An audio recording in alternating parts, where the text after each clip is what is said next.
வணக்கம். கொல்லாமை அதிகாரத்தின் 3வது குறள். மற்ற 2 குறளையும் என்ன பார்த்தோம்? கொல்லக்கூடாது பிற உயிர்களை அப்படின்னு முதல்ல சொல்கிறாரு. அது ஒரு சிறந்த அறப்பண்பு அப்படின்னு சொல்கிறார். 2வது என்ன சொல்கிறாரு?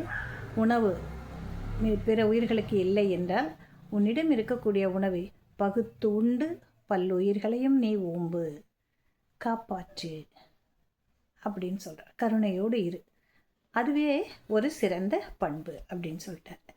இப்போ அடுத்த குறளுக்கு வருகிறார். அதில் என்ன சொல்ல வர்றாருனாக்கா, ஒன்றாக நல்லது கொல்லாமை மற்றதன் பின்சார பொய்யாமை நன்று.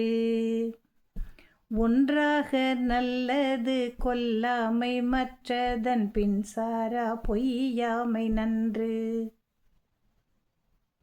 உலகில் இருக்கக்கூடிய மிகச்சிறந்த அறங்கள், ஒழுக்க பண்புகள் என்னென்ன அப்படின்னு நம்ம பார்த்தோம்னாக்கா, அதில் தலையாயது முதன்மையாக இருப்பது என்ன? மற்ற உயிர்களை கொல்லாமல் இருத்தல். அதுதான் முதல்.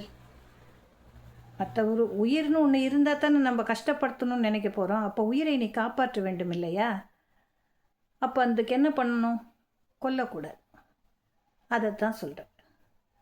முதன்மையான ஒழுக்க பண்பாகவும் சிறந்த பண்பாகவும் நல்ல ஒரு பண்பாக அமைவது எது, அறச்செயலாக அறப்பண்பாக கருதப்படுவது எது என்றால் பிற உயிர்களை கொல்லாது இருத்தல். எல்லாத்தையும் சேர்த்து தான் சொல்கிறேன்.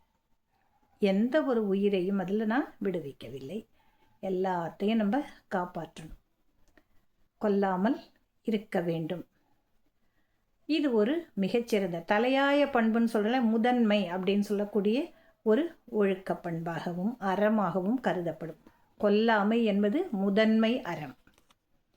அதுக்கு அடுத்தது என்ன அப்படின்னு பார்த்தா பொய்யாமைன்னு சொல்லிட்டார். இந்த குறளில் அதைத்தான் அவர் சொல்கிறாரு.